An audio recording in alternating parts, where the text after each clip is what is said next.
Hello there, NextGen fam, and welcome to Mentor Moments with NextGen HQ. I hope you're comfortable, so please sit back, take out your notebook, and enjoy the conversation to come.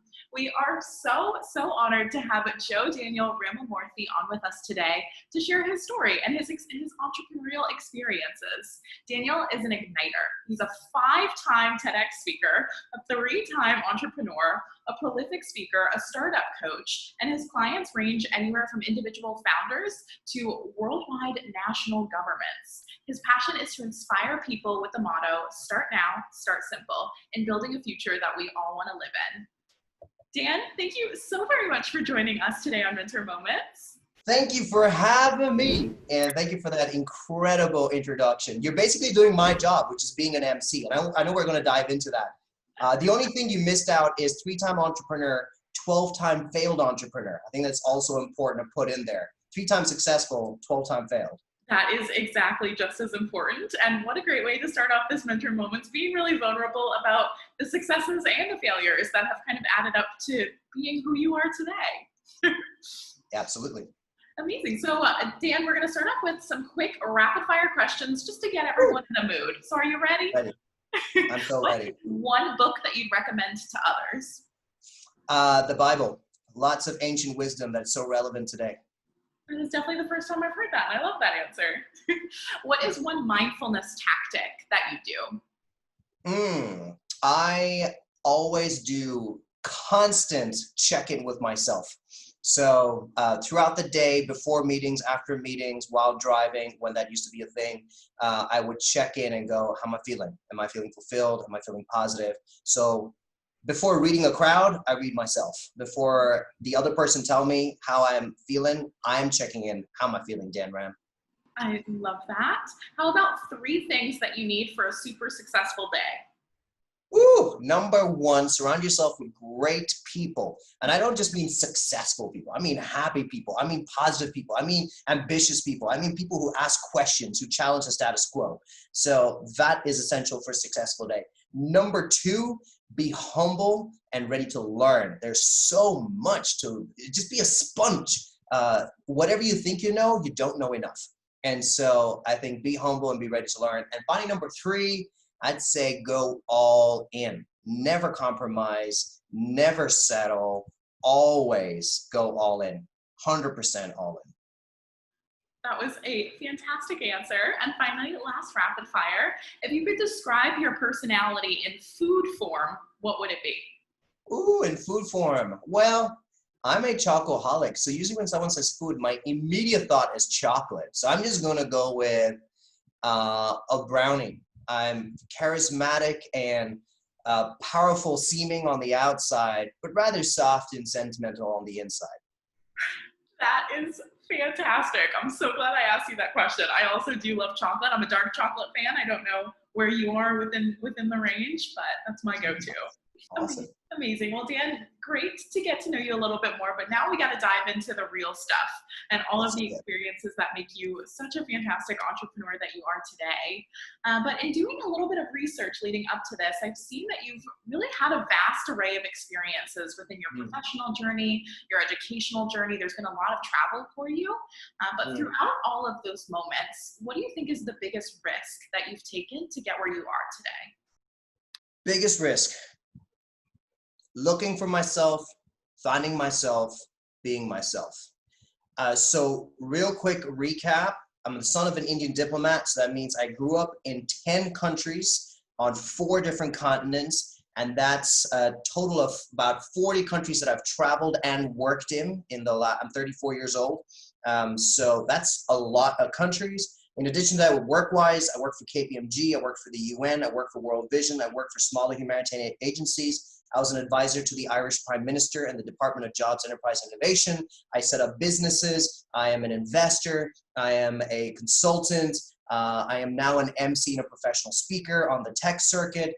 I'm a voiceover artist. So the reason I'm saying all of that stuff is to say those are just manifestations of who I am. I never allowed any one of those to determine the entirety of my legacy or my story. And that takes balls, right? Apologies for that language. And it's simply because working for the UN at the age of 22 was epic. But if I just saw my entire scope as a humanitarian, there would have only been so much I could have accomplished. When I was an entrepreneur, if I over glamorized the entrepreneurial journey, I would have never understood how my little business fits into the macro work of what happens in an economy, or the other side of an investor and what are they looking for. And so at every point, I dared to search for who is Dan Ram as an entrepreneur, who is Dan Ram as an investor, who's Dan Ram as a radio presenter, who's Dan Ram as an advisor to government. I was very intentional about then becoming the truest version of myself. And the reason it's risky is because you don't fit in a box. But who cares about boxes? And the reason it's risky is because people ask questions. But that's good. I mean, if it chisels you, even better. If it puts you under fire, that's how you get refined. So it's risky because it's not normal. It's risky because it's not status quo. It's risky because it is not a journey that is paved out for you. It is something you got to figure out for yourself. And a lot of insecurities come up, a lot of weaknesses come up, a lot of struggles come up. But when you learn to conquer them, man, you can take over the world at that point. I'm curious and going to ask a follow-up question on that. Is there a particular experience that stands out for you where you were put into a position where you were either going to choose option A, which was being not yourself, being something that others wanted you to be, or choosing option B, which was going down your own point and following through? There was. I have an economics degree from Yale University and an MBA from Trinity College. So a good combination, those two, economics and MBA, leads to consulting. And so I was told that will be the right option. So I applied to McKinsey in New York City. My best friend lived there. New York City is one of the greatest cities in the world. And McKinsey is like one of the greatest companies in the consulting business. And so I got a job offer. And so it really was a dream come true. But whose dream was it? And it was only when I was sitting there with the contract that it hit me. I don't know if this is my dream. And I don't know if I'm ready for this. And on the other hand, I had this tiny little voice, which as a spiritual person, I say was God, but you can say it's the universe or your gut, saying, go back to Ireland. Ireland was in the middle of a recession. Ireland was in the middle of revamping its visa policies, meaning that me as a foreigner I couldn't just like hop back on, like it was complicated. I had like 4 weeks left on my visa scheme. So in the midst of all of that, that was a big pivotal moment of, do I do what was told was my dream, what obviously I was suited for? So I could have done it because I did well at Yale, I did well at Trinity College. But then that was a big moment of, is this mine? And I decided to follow the gut voice. Also, hopefully, because McKinsey was like, they were so sure that I would come back to them. They're like, okay, we'll give you a few months to find yourself. And of course, you'll come back. So we'll hold this job until then. But I'm glad I jumped ship.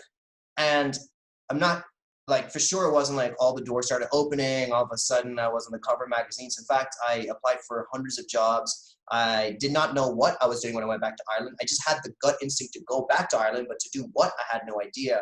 But when I dared to find myself and to be the truest version of myself and explore that, that's when everything started to open up. And I wouldn't be where I am today if I didn't dare to step out then. I mean, I love where this conversation is going as far as down this spirituality and really manifestation type of the conversation, because I truly believe there is nothing more powerful than when you step into the person that you really are and that you really know that you're meant to be.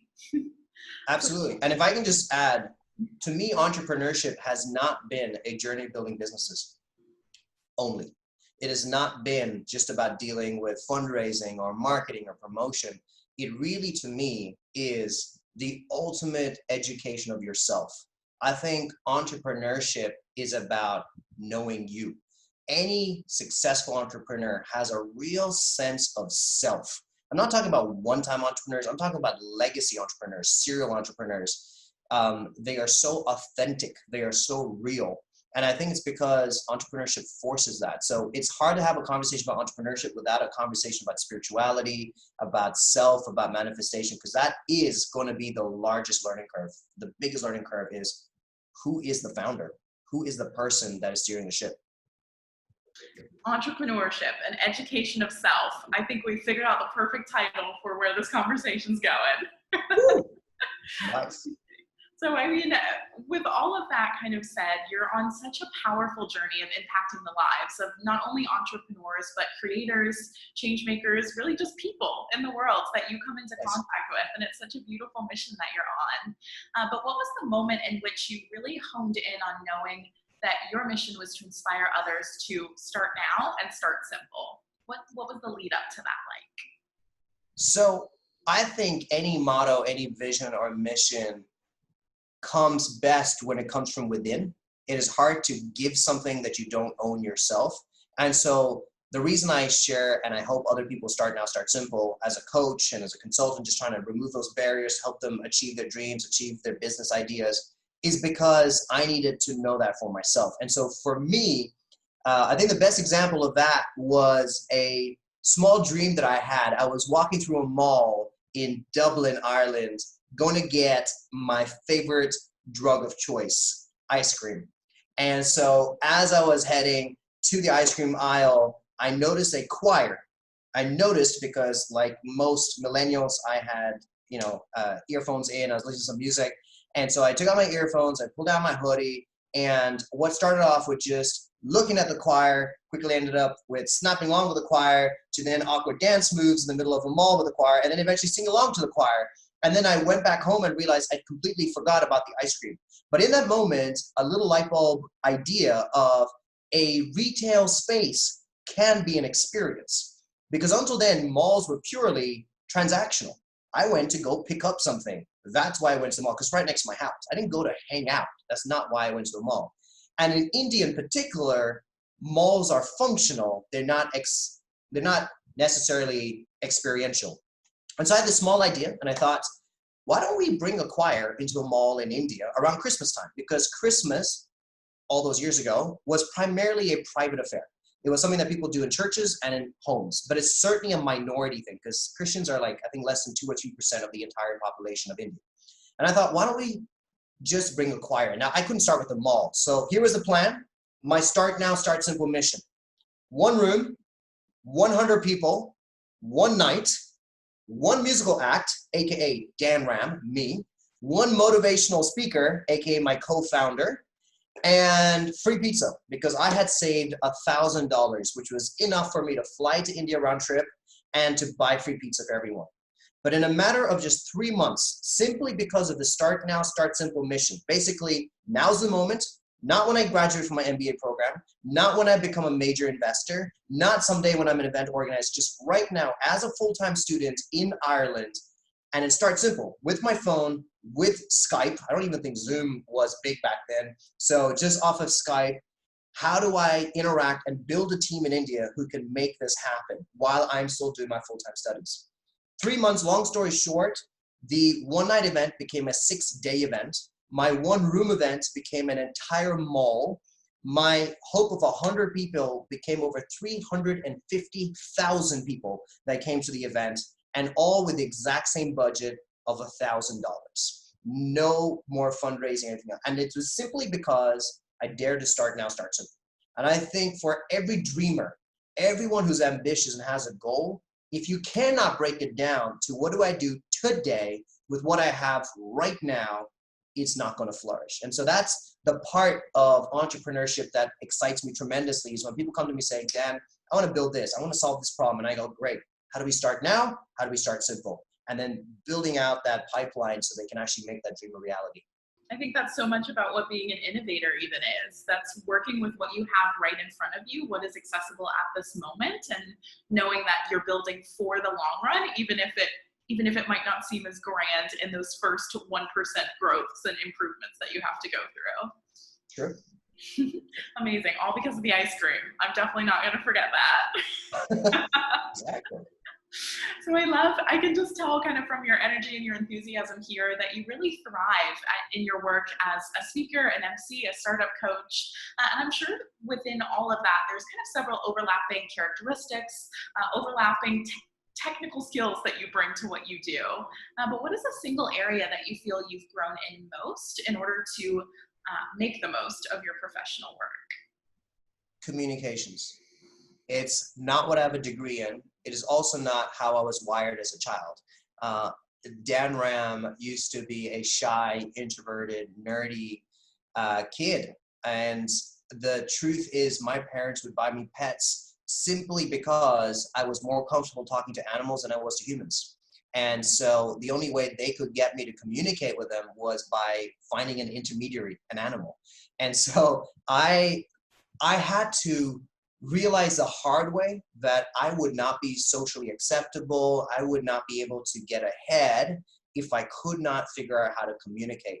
And so I just learned by watching. I learned by practicing. It was not natural to me. It didn't come instinctively. And I worked at it. I rehearsed it. I practiced it. I watched myself in the mirror. I watched TEDx talks. And for me, that was a game changer, because you can be a fantastic founder, but if you cannot communicate your idea effectively to an audience, you're not going to succeed. Honestly, you will not. You can have a brilliant idea that is entirely investable, but if you cannot create empathy with an investor, if an investor cannot look into your eyes and go, I trust this person, I believe in this person, it doesn't matter how investable it is, that idea dies in that moment. If you cannot look at your team, as you will many times while building your business, and go, guys, I know times are hard, but we're going to make this happen. If you cannot persuade them on the mission and the vision, if you cannot articulate it, then your team will scatter and your efforts will be scattered as well. So for me, communication has been essential as a founder. Obviously, as an MC and a speaker, it is core to what I do. But even now, the reason I coach founders, the reason I coach board members is because I realize this is make or break. This is a skill set that is so essential to us as human beings. If you cannot create empathy, if you cannot persuade people, if you cannot motivate people, if you cannot articulate your ideas, it's going to be a shorter road. What a strong skill to have, something that I myself also value and that NextGen HQ values as well. Communication is really everything, and it's how you make relationships, number one. It's how you bring empathy into the work that you're doing and bring people along for the ride, essentially. Absolutely. Dan, I want to thank you so very much for coming on to Mentor Moments. But before we let you go, we need to ask one more all-encompassing question. What might your hope be for the next generation of leaders? Ooh, all right. Next gen, here's my ask. As a millennial, I realized quite recently that I'm already part of the older generation. Because before it was like Gen Z and millennials, we were together against the baby boomers, and now I'm already old. So all I'll say is, for every mistake we made, I hope you will make the world a better place. For everything we tried and failed miserably, I hope you will try and succeed. But most importantly, I feel the world is at a pivotal moment. And it's not simply because we have a pandemic. I mean, let's not forget the macro issues of climate change, of the role of AI and robotics in the workplace, about education. Is it even providing the skills that we need? Like, these are major, major issues that we need to look at. And while millennials, my generation, have been helpful with shared economy and social media and all that stuff, there are some major issues for the planet, for Homo sapiens as a species that we need to think about. So next gen, I hope that in addition to profit, in addition to successful businesses, that you will value and prioritize impact in everything that you do. That was lovely. You heard it right from Dan, everyone. Value and prioritize impact. Learn from the mistakes of those who have come prior to you, before you, Yes. and continue growing into the future.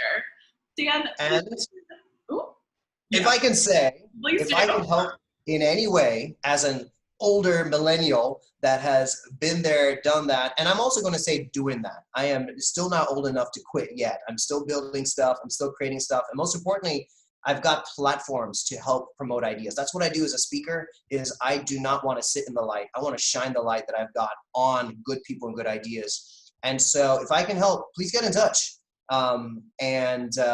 I don't know where it'll be, but at I am Dan Ram, and I'm sure somewhere in a bio or a caption you'll see it as well. Also worth noting, I am not famous. Therefore, when you get a message from me, which you will 100%, it'll be from me, not from my team, not from a bot. It is directly Dan Ram responding to you. And so if I can help, 100% I will. I would not be here today if it wasn't for great people that boosted me up on their shoulders. And if I can do the same for you, I will. You were so sweet. You took the words right out of my mouth. I was about to say, how can we make sure people are connecting with you? Hey, that's how. Dan, thank you so much, not only for coming on today, but for providing such a supportive hand to everyone who's hoping to really make a difference on the future world and what's to come. So we appreciate you making the time for us. Everyone, please go pop in, say hello to Dan, give him a big "What's up, Dan Ram?" right to himself, and we will be seeing you oh so soon on the next episode of Mentor Moments. Bye, everyone.